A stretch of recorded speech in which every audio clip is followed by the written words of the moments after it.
Like the YouTube drama era, the lie is always more entertaining than the truth. And there's Miss Jeffree Lynn in a battle with 4 people in middle America. It was probably from her James Charles karma. But anyway, yeah. Remember that old lady, Tati? There's just a lot of things that people don't know that I had to really just suffer through behind the scenes. The hair gummies, yes, all of 100%. it. Do you remember Dramageddon? If you've been on YouTube long enough, I'm assuming you probably do, because this was like the peak, the climax of YouTube, the climax of the beauty community, the climax of the entire drama community. Like, YouTube was on fire. People were getting canceled left, right, and center. People were getting exposed. There were predatorial allegations being made left, right, and center. People were being exposed for being seedy, being part of the Illuminati, and all of that. So I think that's about to happen again, because Jeffree Star is calling people out and exposing people left, right, and center. And some people say that's probably a little desperate. And he says he's moved on from his old past ways. But honestly, has Jeffree ever moved on from the drama and calling people out and trying to get them to engage in the drama, like fighting like a pig in the mud? Nope. So in today's video, we're going to be getting into that. We're going to check out some clips from the Canceled podcast with Brooke and Tana, and I'm going to give you my own opinions on this entire ordeal. But do you think that Dramageddon could actually happen again? Because it looks like there's going to be a Dramageddon 2024. Remember that old lady, Tati? Remember her? She uploaded a second video, which is now about to, be 5 years old. And I don't... After Bye Sister. Bye Sister is such a diabolical title, too. Like, imagine really typing that and hitting publish.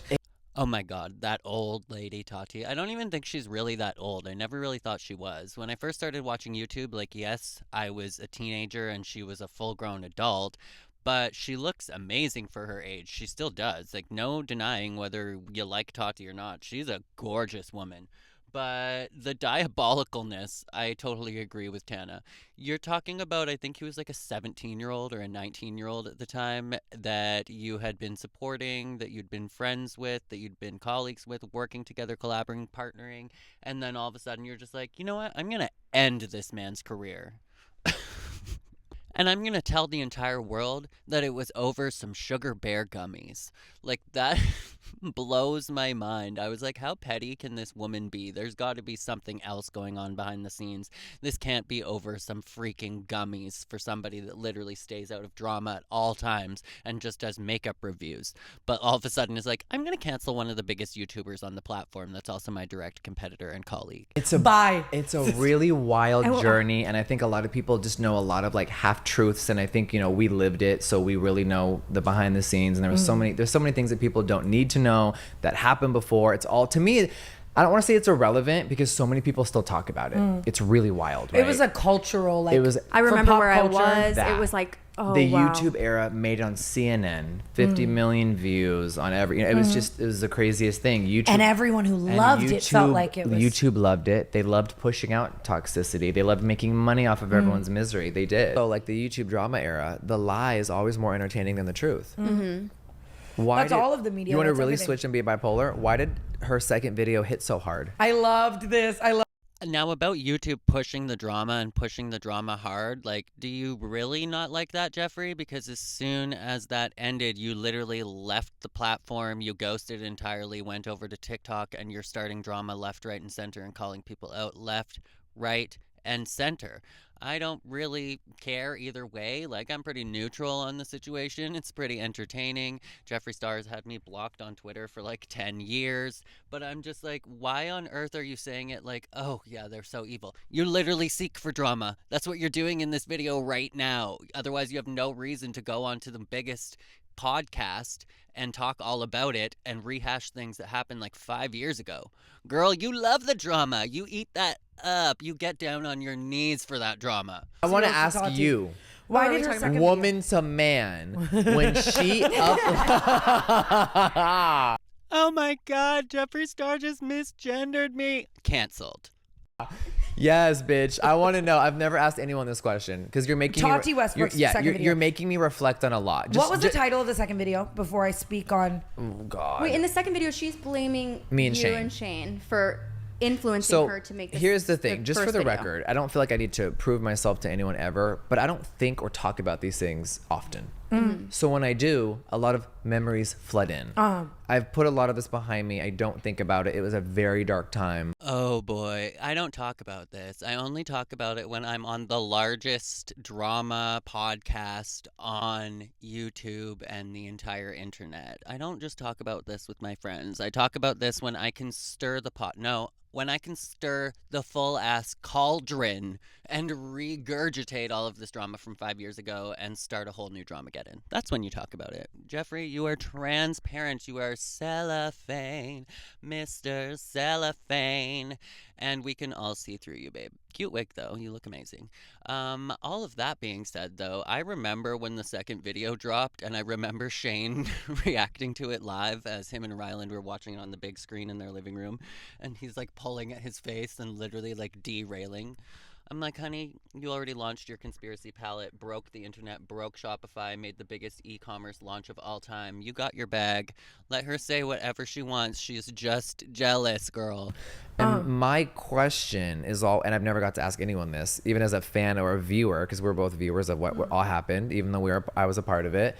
Why do you think her second video hit? Did they just want me and Shane to be the villain for the 100th time? I think people, even just the viewers watching, the fans of Dramageddon happening, were enamored by the idea of all of YouTube's hierarchy being even. I don't want to compare it to anything that's like happening right now in the media with like the Diddy stuff, but did they just want you and Shane to be the villain again? Yeah, honey, there was absolutely no reason why anybody would put Jeffree Star in the box of a villain.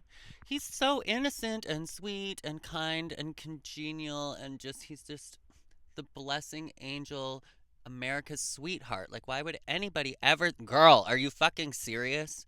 You literally are the villain. You were intentionally being the villain over and over and over. You, like, sadistically called out people. You wanted people's careers to be over. You brought everything personal and private to the forefront and talked about it, especially if it could be, like, savage and end somebody's career. So I'm like... Did you do that to yourself? Has that always been your public image? Is that still your public image today when you have full control over your brand and could be doing anything you want? You want to be the villain. You desire that. It's blatantly obvious. You call yourself the Voldemort of YouTube and social media. What is Voldemort? Is he the fucking hero of the day? Like, girl, what? Anyways, that being said, how I feel about actually Tati saying that it was Shane and Jeffree that put her up to this, or at least implying that, sure, I do believe it, because that's the kind of stuff that they talk about. Jeffree is still out here exposing James. He's going to talk about James in a minute here. And he does want to take him down, or he wouldn't be coming on a podcast and saying all of this stuff about him 5 years later with the intent to take him down. Like, do you really think that we watch you and think that you're sweet and kind and that you're just, like, trying to stay out of drama and remain neutral? No. But for Tati, a grown woman, to be like, they made me do it. No, girl, you have freedom of choice. You posted what you want to. I'm sure you've talked about lots of drama behind the scenes in every other situation in your life, being a content creator and being at social media networking events and stuff. And did you go out and post a drama video? No. You chose to do this. So whether they were chirping in your ear or not, do you just always jump off a bridge when your friends tell you to? Like one of the oldest sayings in the book? No. You have freedom of choice. You can express your own free will. So you posted that video because you wanted to. But people are glued to the idea of the takedown of a hierarchy of anything, like all the Kardashians, everyone that's going to be taken down with Diddy. People love to see that. I was never there, by the way. I like straight rappers. I was never there. I was never there. Oh my god, I am literally cackling. I like straight rappers. I was never there. I don't like rappers at all. I'm not going to sleep with no rapper. Are you kidding me? Like, I'll rap it before I sleep with someone, but I ain't going to sleep with no rapper. Ugh. Yeah, bunch of That's fucking... honestly good spot to clarify. I was going to ask you that. I think what was bizarre is me and Shane, and I've never even said this on camera before, we were busy filming the conspiracy documentary. We were filming for 10, 11 months how to create a product, our lives, all the newness of my life, my love life, my dogs, my exponential growth of my channel. The fact that anyone believed that we were bored to try to ruin someone's life on the side when we're living our dreams, our financial dreams, the viewers were so crazy. It was the biggest, most exciting thing me and him have ever done career-wise. So I gotta keep it 100. I still find Jeffree Star so entertaining to this day. I cackle at so much that he says. But it's not because I'm a giant fan. It's because he's hilarious, and he also lies through his teeth and manipulates and gaslights. Like, he literally called out Michaela in the last video that I made for gaslighting her viewers. But, like, he is gaslighting around every corner, and because he's such a seasoned narcissist, he doesn't even realize. He's just like, I'm looking out for myself. But girl, why do you think that you and Shane were at the top of the YouTube hierarchy in the first place? Don't try and feed us that we were just so busy living our best lives. Why would we want to take anybody down or have drama? Because that was the only reason you were successful on this platform in the first place, is because of how frickin' nasty you could be. It was hilarious to people even back in the MySpace days because you were ruthless. You'd call people out on the street, you would cuss, you would slur at people. You were a ruthless savage, and you continued that energy onto YouTube. You took down Kat Von D's career. You made all of that public. You literally intentionally put yourself in that position. So we're supposed to look at you and think that you made your way to the top because of your makeup? It was not because of your makeup. Everybody was saying that you looked like a clown. Before I left Alberta, people were afraid to even see you on their screen when I was in high school. Like, people were legitimately like, oh, ew, what is this? So I'm like, what do you mean? You're just going to pretend that you were like some makeup mogul and that's why you made it to the top?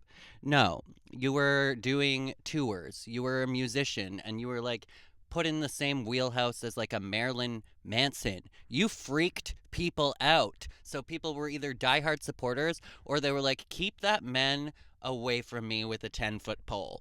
So I'm like, I don't know in what world you get off thinking that you're so innocent and you're just out there living your best life creating a makeup palette. The makeup palette was called the conspiracy palette. It was all about drama. Like, you needed to keep people talking about you. I don't get it. You're still doing it to this day. You're here on a podcast, the biggest podcast on the internet, and you're calling out people left, right, and center for things that happened over 5 years ago.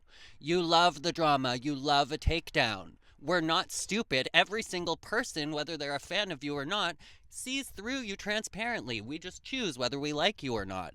None of us actually believe you when you're trying to gaslight and manipulate like that. Like, are you kidding? Crazy. It was the biggest, most exciting thing me and him have ever done career-wise, and the most successful. I couldn't believe I woke up and people believed I'm the villain for the 100th time. I couldn't believe it. That sentence on its own is fucking hilarious. I couldn't believe that people woke up and believed that I was the villain for the 100th time. Well, girl, you were the villain for the first 99 times, so are we supposed to think that you're all of a sudden a saint now? No, like, what? Being so powerful at that time and like pinning it on you guys. That's what I wanted to ask you. And sorry, let me be quiet. So what do you think? She was always threatened as well, like even just with the sugar bear hair, like all of that, like James my gummy, this it felt like she was insecure in her spot. I was going to say, I thought that to be strange. Like, I think about it now, and like, if I had like a hat brand and then Tana stepped out in like a different hat brand because they're sending her to Coachella, I'd be like, slay. I think she's one of the worst people I've ever met, so I'm not trying to say anything for her. Yeah, I am fully with Tana and Brooke on this. Tati is also, in my opinion, a seasoned narcissist, a seasoned manipulator, and she has no problem going on camera and playing the victim. She has no problem going on camera and being like, I'm very cutesy, very modest, very demure, very demurtsy, and then just being like savagely trying to take people down on her channel. But it's always the victim. It's always woe is me Tati. It's always put out there in the most like Southern charm type way that makes her look like she's just so sweet and she's just sitting in her ivory tower minding her own business. I'm like, girl, you are just as see-through. It's just that Jeffree Star is known for being a villain, and you're known for your fucking fake-ass Southern charm. It's not even really Southern charm, but that's what it reminds me of. I'm pretty sure she grew up in California. But I'm just like, well, I guess it's still South. But anyways, I really agree with Tana and Brooke.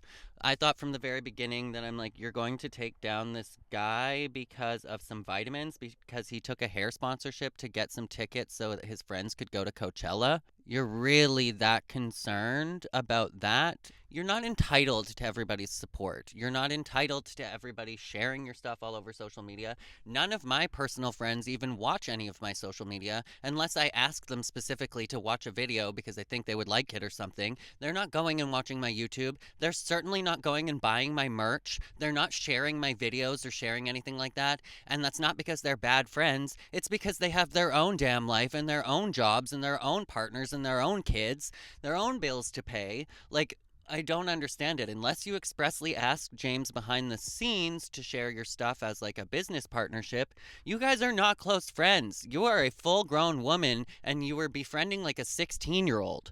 Like, you can't expect us to believe that's a real friendship, because if it was, that's really fucking creepy on your part. I don't know if I've ever met her.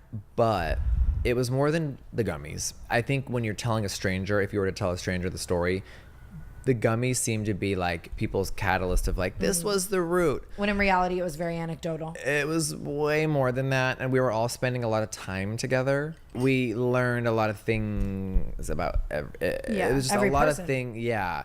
And me and Tati traveled with James, and we really saw and you did it at my birthday dinner. You did it at my birthday dinner. And you did it at my birthday dinner. She sounded like such a princess back then, complaining about that. I loved it. That line was iconic. Yes. Were you at the birthday dinner? Yeah, I was sat right next to him. I was here. James was there. What and happened it's from funny, Jeffree Lynn's eyes? It's a crazy meme of this because of her. No one ever heard my version. They just they saw Tati's video, the birthday dinner. What actually happened at the infamous It was the height dinner? of, it was her birthday. So it was like her friends and family and a lot of normal people, not YouTubers, not people with a lot of money. And to me, it was that height of James's new fame, new money, going batshit crazy and not knowing how to handle it all, and it turned him turned him into a monster, or he already was that, and the money amplified it. And he really thought, I have money, you're gonna sleep with me. It was very disgusting. Doesn't matter who you were, you want him. So, I don't know. I would not be surprised if that is how James Charles was acting, but at the same time, James Charles called himself desperate, and that's honestly how I see James Charles' behavior from the outside. He seems desperate. He's still single. Nobody is sleeping with this man. He's still hitting up people in their Instagram DMs, hoping that he can get laid. But Jeffree Star, right here, it feels more like projecting. He got all rich and powerful and thought that everybody wanted to sleep with him because he's rich. Jeffree, that's exactly how you've been talking for 20 years. Like, literally, like, telling people that their boyfriends and their husbands and all of these, like, professional athletes are coming to sleep with you behind the scenes because you're rich and successful. What? Like, is this not directly projecting exactly how you feel about yourself because of your own ego and your own money and your own situation? Okay. You hear that creak? That's so often weeks in of Hollywood. buildup of the ego getting so dark and crazy, and just so many weird things and stories coming out to us and really bizarre things. And the dinner was him at his most disgusting. And there was a 19-year-old waiter who he tricked into his room later that night. And the guy said he wanted to leave. And James was like, I paid for this. Yeah,